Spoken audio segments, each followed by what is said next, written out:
कि किस तरह की टेक्निक्स जो है वो यंग पेरेंट्स को अडॉप्ट करना चाहिए ताकि वो बच्चों को अच्छा एजुकेट कर पाए? इसमें मैं 2-3 बातें मैं अपने व्लॉग्स में भी अक्सर इन बातों का जिक्र करती रहती हूँ, लेकिन I would like to repeat that again कि आजकल के माँ बाप जो 2023 के पेरेंट्स हैं, दे नीड टू बी मोर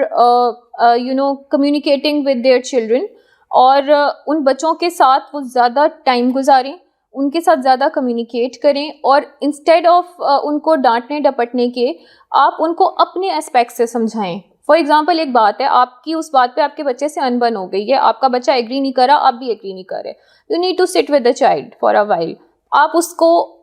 उसको प्रेशराइज नहीं करेंगे, आप उसके साथ एक हेल्दी कम्युनिकेशन करें कि बेटे मेरा आपके इस बात के बारे में ये ख्याल है, what do you think about it. तो आप उसको अपने ख्याल बताएंगे, वो आपको अपने एस्पेक्ट्स बताएगा, and then you can come to a mutual point जिसके ऊपर बच्चे की भी दिल आज़ारी ना हो, और जिसमें आपको भी बच्चे को मारना या डांट डपटना ना पड़े। और मारना तो दूर की बात है, there have been many news के बच्चे जो हैं वो उसमें साइकोटिक ट्रामा में चले जाते हैं या साइकोटिक हो जाते हैं कि माँ बाप ने जी बच्चे को मारा या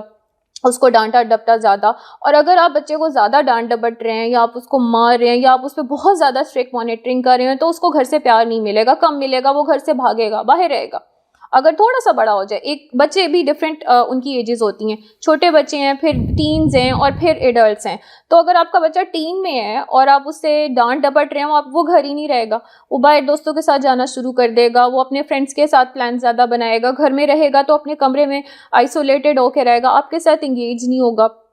अपने बच्चों के साथ इंगेज होना सीखें। जो टाइम आप घर पे गुजारें, फॉर एग्जांपल आप एक वर्किंग फादर हैं, आपकी बात कर लेते हैं, तो आप अपने बच्चों के साथ घर पे जाके डेली 1 घंटा एक हैप्पी आवर गुजारें, जिसमें आपने उनको प्रेशराइज नहीं करना, जिसमें आपने उन्हें नहीं कहना कि तुम्हारे स्कूल के रिजल्ट्स ऐसे आए थे, अच्छा अभी मतलब उसके ऊपर आपने डांट डपट नहीं करनी। आपने एक happy hour, stress free hour गुजारना है, जो आप प्रेफरेबली घर के बाहर, जैसे आप उससे किसी पार्क में ले जाएं, आप उसको किसी ऐसी जगह पे ले जाएं जहाँ फिजिकल एक्टिविटी होती हो, आप उसके साथ बैडमिंटन खेलें। आप regularly throughout the week, 5 days a week नहीं कर सकते, आप इस हैप्पी आवर को वीकेंड पे 2 दिन शिफ्ट कर दें, सैटरडे संडे शिफ्ट कर दें। आपके बच्चे में ड्रास्टिक चेंज आएगा। उस बच्चे को लगेगा मेरा बाप ही मेरा दोस्त है, मैंने इसी से बात करनी है, मैंने इसी को अपने मसले बताने हैं और इस बंदे ने मुझे मसलों का हल भी देना है। जब आप अपने बच्चे के साथ उस स्टेज पे आ जाएंगे, फिर आप अपने बच्चे के इश्यूज को ज़्यादा बेहतर अटेंड कर सकते हैं, ज़्यादा बेहतर एड्रेस कर सकते हैं। और सेम गोज टू छोटे बच्चे एज वेल,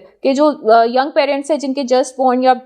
कुछ साल के बच्चे हैं, 2, 4, 5 साल के बच्चे हैं, और फिर उनके डिफरेंट बिहेवियर इश्यूज होते हैं। कम्युनिकेट करना, बच्चों के साथ टाइम गुजारना, इट डज वंडर्स। और अगर ऐसा होता है कि बाज़ औक़ात आप बच्चे के साथ एग्री नहीं कर रहे, लेकिन आप फिर उस वक्त बच्चे को ये कह सकते हैं कि मैं आपकी बात समझ रहा हूँ, आई अंडरस्टैंड योर पॉइंट, मैं आपको बिल्कुल आपकी फीलिंग्स को वैलिडेट कर रहा हूँ, जैसा आप फील कर रहे हो ना मैं समझ चुका हूँ, आप ऐसे कर रहे हो। जब आप इतनी बात बच्चे को कह देते हैं, बच्चा कॉन्फिडेंट हो जाता है कि माँ या बाप मेरे पीछे हैं, और फिर वो चीज़ें आपके साथ बेहतर कम्युनिकेट करता है, वो आपकी बात समझने के मोड में आ जाता है। वंस आप बच्चे को डिनाई कर रहे हैं कि तुम गलत नहीं कर रहे, तुम गलत कह रहे हो, तुम गलत सोच रहे हो, बच्चा भी डिनाइल के फेज में जाता है, बच्चे भी रिएक्ट करते हैं, और बहुत आजकल के बच्चे तो बहुत नेगेटिवली रिएक्ट करते हैं।